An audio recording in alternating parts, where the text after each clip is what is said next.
Hello, my name is Jim Chapman. This gentleman here is Colin from JJ Hat Centre in New York, and we're going to learn as much as we can about hats right now. So let's begin with the top hat, the first modern hat. Tell me a bit about it. Well, the top hat was very popular in 1800s England.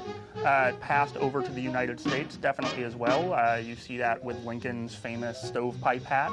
Obviously, Lincoln's hat was very tall.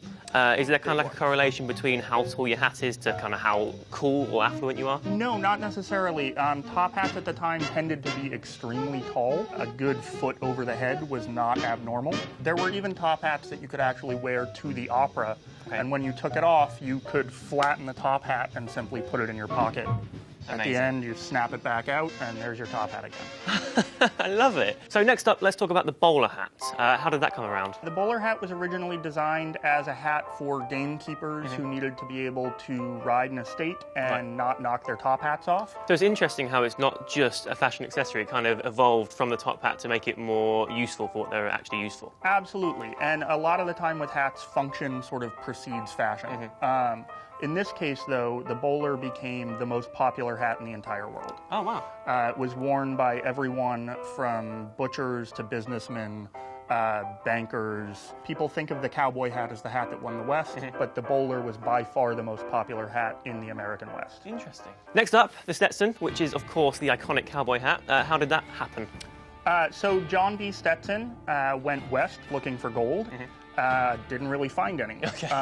He did, however, find beavers to make a hat out of, and someone who had significantly more success than him in the gold panning business saw this hat, liked it, and paid him a $5 gold piece for it. So that must have been quite a lot back then. It was definitely a lot, and this was a hat that he'd made out in the wild. So he decided he could probably do better making hats than looking for gold, and went back to Philadelphia and began doing that. So I hear the name of the fedora actually came about from a play about a princess. That's correct. The play was actually called Fedora. The character was Fedora, and the hat she wore was a soft hat with a wide brim. So originally the fedora was in fact a woman's hat. Oh, interesting. But it rapidly became the most popular men's hat in the world. Part of the reason for that is it's much more customizable than the bowler is.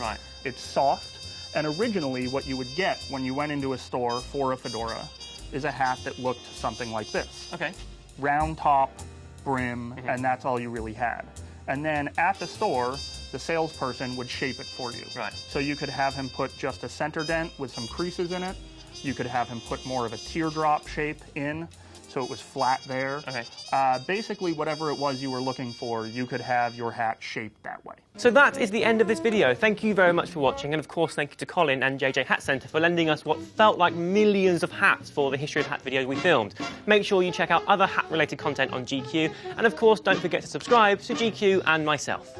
So can you just look at people's faces and go, I know what hat would suit you? I'm fairly good at that at this point.